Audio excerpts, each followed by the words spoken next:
Alright everyone, welcome back to the channel. In this video, we're going to be going over Friday, June 25th MLB games. Hopefully everything is quick and easy because we got 15 of them, one postponement yesterday, one doubleheader, and yeah, lots of excitement. For typical Friday, I didn't get to watch as much baseball as I'd like, had a night out for the most part, so going to be a somewhat quicker rundown I think, but before we do, please go down there, like that button, subscribe to that button. We are 8 away from 100, and I would really appreciate if you do come to this channel, hitting that subscribe button, because 100, it's a big step. But let's jump into it. We're going to kick things off with the doubleheader. Philadelphia Phillies and the New York Mets. Both games were 2-1. There was a split. They both went to extra innings. Quite exciting, actually. Both low-scoring 2-1 games. It's could have been a tale of one game, but both games are the same. Aaron Nola, he went 5.1, 0 earned runs, 12 Ks. He tied the MLB record for consecutive strikeouts, and now that I'm here, I'm forgetting, it's flipped in my head. I think it was 10 was the record that he got. Taijuan Walker was 5, 1 earned run, 5 Ks, and this one, and not a lot of offense. 3 hits and 4 hits, not a lot of offense in this first game. And in the second game, same kind of story. It was 8th inning, extra innings in a shortened game. Not a lot of hits in this one again. 3 hits for the Phillies, 5 for the Mets. We had no home runs in that first game. Harper hitting his 11th. And this one, Peterson, 6 innings pitched, 1 earned run, 5 Ks, and Moore, 5 innings pitched, 0 earned runs, 2 Ks. Don't like to spend a lot of time on these doubleheaders because I don't like them. But Neris gets his 11th save of the season. Moving along, we get to the Brewers 5, Rockies 4, and Brewers, they got lucky to escape with a win in this one, that's for sure. They were down 4-0 going into the bottom of the 7th. They got 1 run and then 1 run in the 8th, and then Willie Adames boosts them in that 9th inning with a 2-run shot, his 10th of the season, and ties the game, since it's extras where they find a way off. Herrera gets his 2nd home run, and Colton Wong his 7th of the season. So we have a couple of low-hitting guys on the Brewers hitting home runs today. And Fontes gets his 7th of the season. John Gray goes 5, 0 earned runs, 10 Ks. He really kept the Brewers at bay, and after 5 innings, it was 0-0. Matching Corbin Burns, who went 6, 1 earned runs, 7 Ks. So John Gray actually outperformed Corbin Burns on the road, nonetheless. But the Rockies bullpen comes in and isn't able to hold the fort down. They use 7 guys over the course of 5 innings to try and get out of it, but they don't. On the other side, Milwaukee Brewers, they get the walk-off in the bottom of the 11th, bouncing back after struggling in Coors last week. Big win for them. They actually managed to take a division lead as well, so big story there. Brewers in the lead. Orioles 6, Blue Jays 5, and congratulations, Orioles. Even though they're having a rough season, they still manage to give the Blue Jays a run for their money every year, no matter what. It doesn't matter how good each team is. This series is always full of surprises. And the Baltimore Orioles, they were down 3-2 going into the 7th, and actually 5-2 going into the 8th, where the Blue Jays bullpen does what the bullpen's been doing pretty much all season and blowing leads that they have after the 7th inning. So Blue Jays are leading the league in that category and continue to add to that. George Springer, he's back in the lineup for the Jays. He hits his 3rd home run of the season. Vladimir Guerrero Jr., he hits his 25th of the season. At the time, put him in the lead for home runs, but we'll get to it a little bit later. Tatis had a monster night to tie himself up. On the other side, we have a couple guys for the Orioles that had multi-hit nights, with Mullins with a 2-hit night and Mountcastle with a 2-hit night. These guys have both been pretty steady for the past 2 weeks at least. Manoah goes 6, 0 earned runs, 6 Ks. He's possibly found his way. He's going to probably stay in the Jays rotation at this rate. He's been pretty good and consistently giving them what they need from a starter. And the Jays' lack of starters, I expect him to stand. Like I said, bullpen comes in, blows it. Matt Harvey actually was 5.2, 3 earned runs and 2 Ks.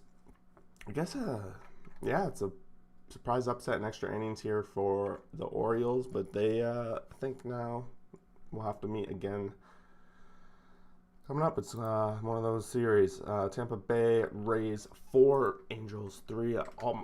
majority of the runs in this game came in this first inning with Tampa Bay. Meadows leads the way with 3 hits, 2 RBI night. We have no home runs from them, and Ohtani actually batting leadoff, was in the leadoff spot and hit a leadoff home run for his 24th.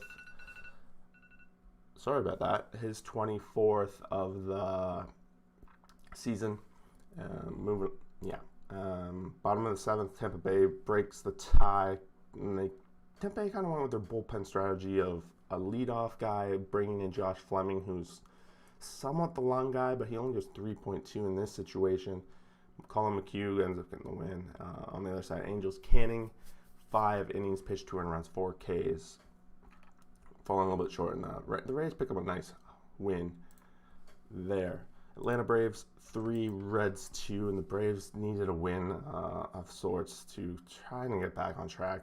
Their division, lucky for them, is still very much up in the air, and if they all pick up some heat at the right time and get some of the guys back, they're going to pretty much be in the hunt, and the beginning of the season is going to be forgotten for them. The Reds had a Castellanos with a 3-hit night, no RBIs. They got overall, it's pretty funny. We're looking at those other games with the low hits and the same kind of score. This game had 20 hits, but only 5 runs were scored in it. Swanson, his 13th home run of the season. Heredia, his 4th for the Braves. And then on the other side, Suarez hitting his 16th of the season for the Reds. And they're coming up short.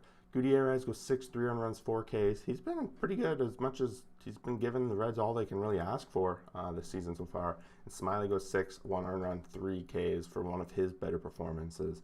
Will Smith comes in 16th save of the season, and it's nice to see the Braves still going to him after he did have struggles a couple weeks back, but they're trusting him with those kind of situations. Marlins 11 and Nationals 2. This game, the Nationals were obviously looking to really gain some ground in the division with this series, but now they've lost. They're going to have a couple more chances here to pick up some wins off the Marlins, but at the end of the day, these teams match up pretty well, and the Marlins are going to give anyone a run for their money, especially with their pitching. And if the Marlins are going to put up 11 in a game, it's probably going to be enough. Kyle Schwarber himself continues to just be monster. He had 3 hits, 1 RBI performance. It was a home run, his 22nd of the season, but I can't even remember. He's got to be up to 8 in the past week, it feels like. We're constantly talking about Schwarber every night. Rojas hits his 4th, and Cooper his 6th for the Marlins. Lopez goes 6 2-earned runs and 9 Ks. 4-4 on the season, 2.87 ERA. These Marlins pitchers are just underrated. Lester goes 2.17 earned runs, 1 strikeout. He's now 1-3 on the season, and it's going to be unsure if he can continue to really pitch at the starter level. I guess time will tell. Lester's kind of coming to the tail end of his career, and he's national.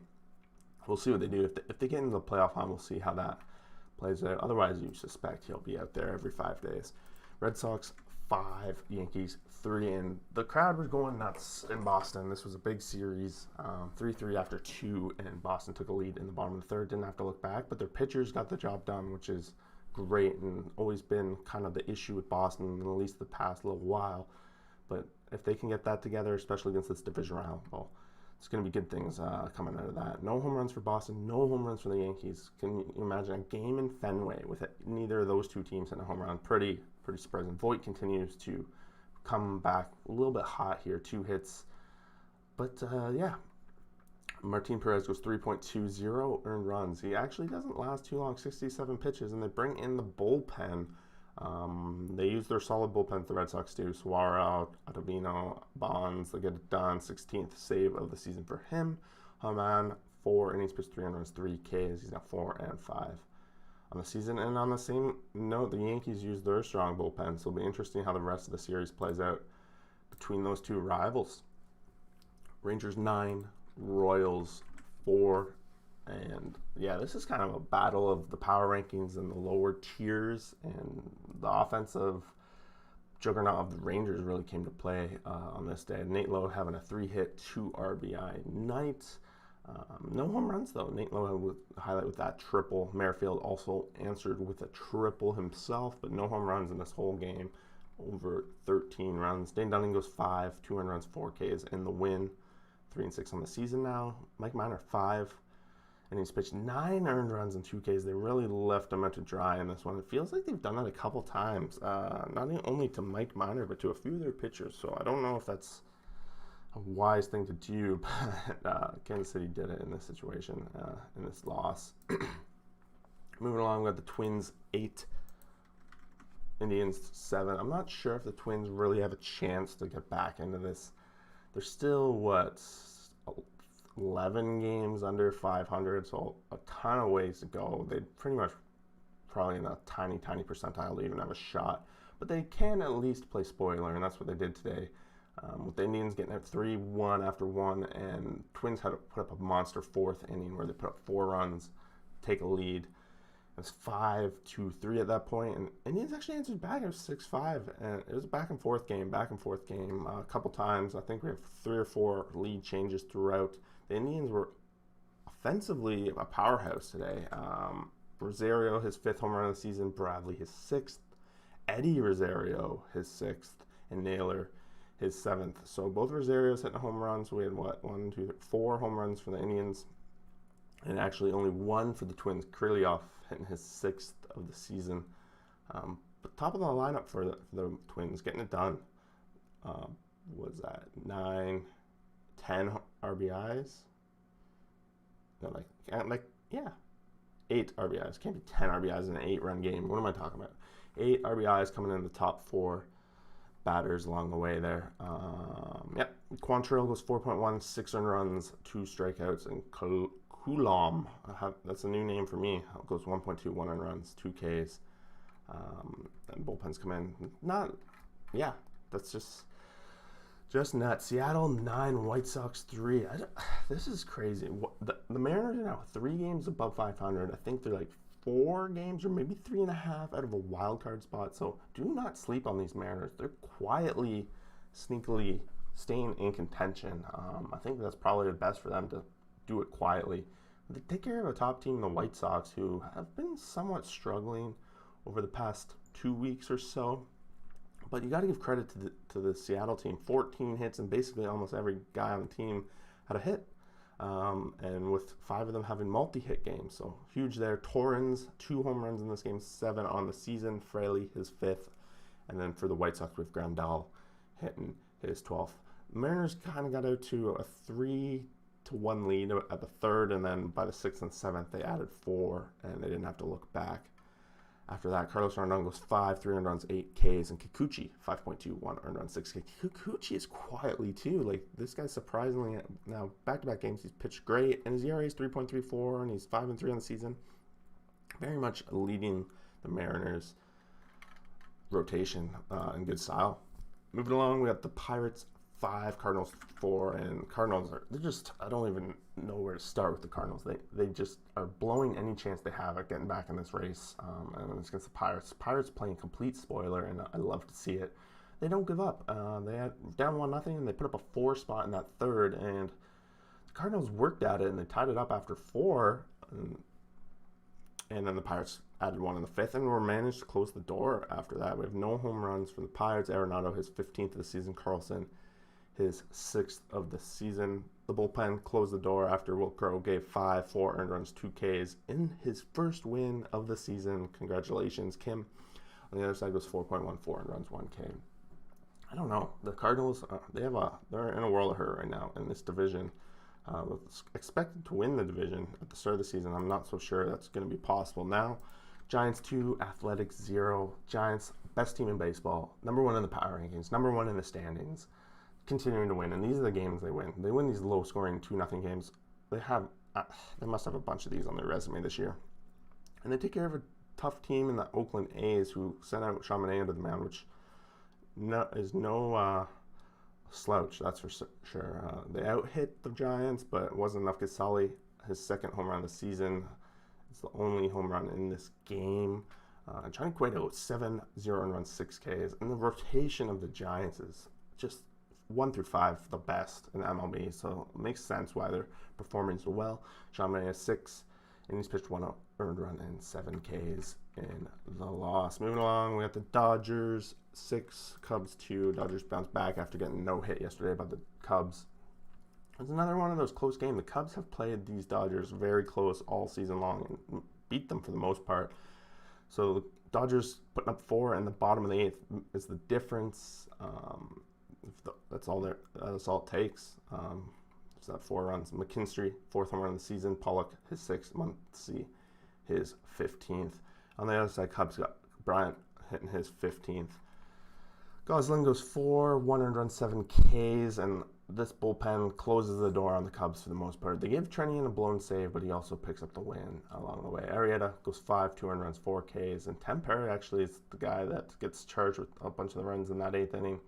And for the most part, the Cubs bullpen has been the best part of their team, so they're okay. They're okay to blow one game along the way. Like, it's whatever. The next couple matches are going to be interesting. For sure. Moving along with the Padres, 11, Diamondbacks 5. Diamondbacks, there's 2 big stories here. Diamondbacks losing streak on the road now hits 24 games, which in the modern era is an MLB record. On the other side, we have Fernando Tatis Jr. hitting 3 home runs in his first 3 plate appearances in this game. Just a complete monster, setting a record for the Padres. It's never been done in Padres history. He also hits his 25th home run of the season, which ties the lead with Guerrero Jr. And Ohtani hit one today too, which he's only 1 behind. So this home run lead is heating up. But Tatis Jr. being tied for the lead after missing, as we know, he missed at least 7 games or so during the season, unlike the other guys. So I think at this rate, he would be expected to be in the lead had he not missed any games. So going forward, keep an eye on that. 4 hit, 4 RBI night for him.